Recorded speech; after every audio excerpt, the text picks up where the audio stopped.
kilung ngalai lutia kajingim jonga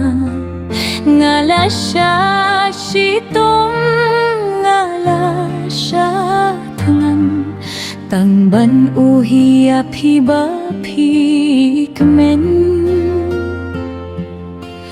kisngi ba nga thait nga dang tre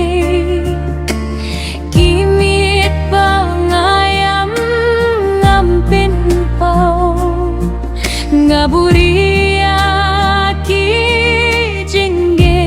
jonga tangban peng khuslaya phi ki khun jonga ki khun jonga phi long ka jingin jonga ka jing men jong phi ka long ka jing ka men jonga la da happan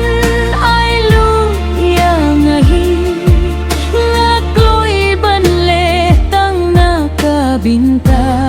jong phi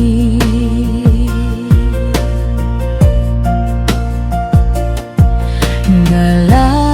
eno bun ki jingwa jonga ngala du bun ki porna ka binta jong phi nga salia ya ka jinge ka bawan lada phi don ha ka jingim ka ba bha haba phi kiu nga kiu lang bat phi haba phi hap ngas nga thut ka doh nu jonga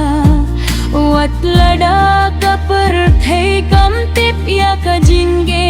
jonga ngatip kajinggi jonga kalong na kabinta jong phi